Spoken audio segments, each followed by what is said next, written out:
শেরপুর জেলা বিএনপির বিপ্লবী সদস্য সচিব প্রভাষক এবিএম মামুনুর রশিদ পলাশ সহ আমাদের ধানের শীষের মনোনীত প্রার্থী ডাক্তার শামসুরা জেবরিন প্রিয়াঙ্কা, আমাদের শেরপুর সদর থানা বিএনপির বিপ্লবী আহ্বায়ক জনাব হযরত আলী ভাই সহ বিপুল পরিবারের নেতা কর্মী এসে আমাদের মাঝে উপস্থিত হয়েছেন।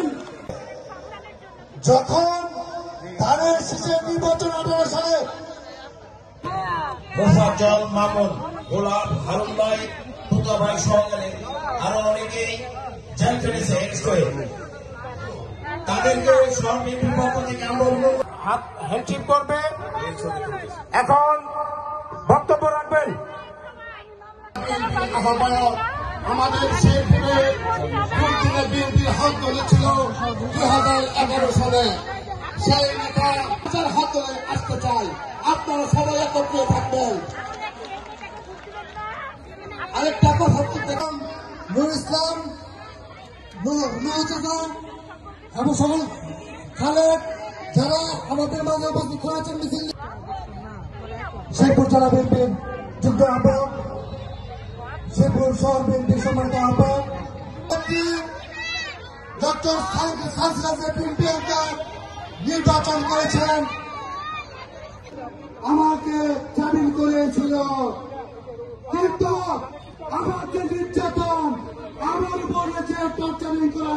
আজকে ডাক্তার প্রিয়াঙ্কা শেরপুর সদরের মাটিতে দাঁড়িয়েছে। এখানে আমি সুখ করতে আসিনি চাচারা, আমার রাজত্ব করতে আসিনি। আমি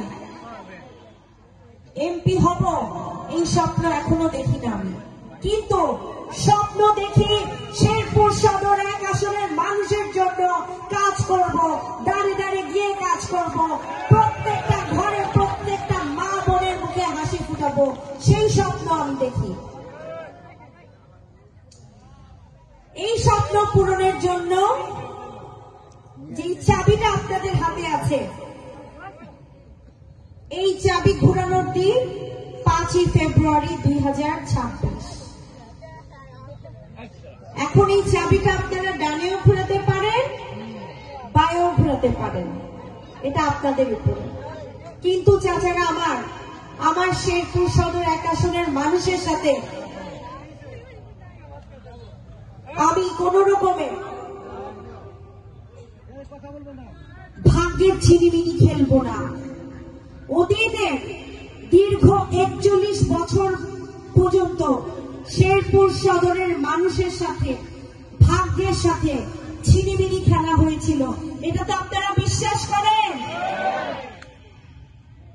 যার কারণে আমাদের শেরপুর সদরে নেই কোনো মেডিকেল কলেজ, নেই বিশ্ববিদ্যালয়, নেই হাসপাতাল, নেই কোনো উন্নত মানের সড়ক ব্যবস্থা, নেই কোনো কোল্ড স্টোরেজ, যেটা থাকলে আমার কৃষক চাচাদের জন্য আজ ন্যায্য মূল্যায়ন করা সম্ভব হতো, সেটি আজ নেই। এবং আমার মা বোনদের আজ নিরাপত্তা নেই সমাজে, যুবকদের কর্মসংস্থানের ব্যবস্থা নেই। আমরা শেরপুরের মানুষ যে হতদরিদ্র, সেই বাংলাদেশ সৃষ্টির পর থেকে সে একইভাবে আছি আমরা, গরিব, অভাবী জাতি হিসেবে। আর আমাদের শিক্ষার হার তো নেই বললেই চলে। কাজেই চাচারা, আমার এখন দিন এসেছে জনাব তারেক রহমান সাহেব এই ধানের শীষের ভার শেরপুর সদর 1 আসনের মানুষের হাতে তুলে দিয়েছে। এই ভার আমাদের নিতে জানতে হবে, এই ভার আমাদের নিতে হবে। এই প্রতীকের ভার যদি আমরা নিতে না পারি, তাহলে আমরা শেরপুর সদরের মানুষের হাল কিভাবে ধরবো চাচারা? আমার শেরপুরের 4,47,000 ভোটারের ভাগ্য এই ধানের শীষের প্রতীকের উপর নির্ভর করছে চাচারা। এটা সেই প্রতীক, যে প্রতীককে ধানের শীষ থেকে চাল হয়, চাল থেকে ভাত হয়, আর যেই ভাত খেয়ে আমরা আমাদের জীবন জীবিকা নির্বাহ করি চাচারা। শেরপুরের মাটিতে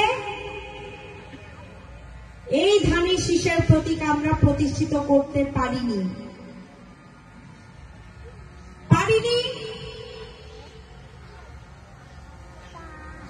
রাজনৈতিক ভাবে হোক, অরাজনৈতিক ভাবে হোক, দলীয় ভাবে হোক, অন্য দলের মানুষ দিয়ে হোক, কোন না কোন ষড়যন্ত্রের কারণে আমরা পারিনি। এটা তো আপনারা বিশ্বাস করেন।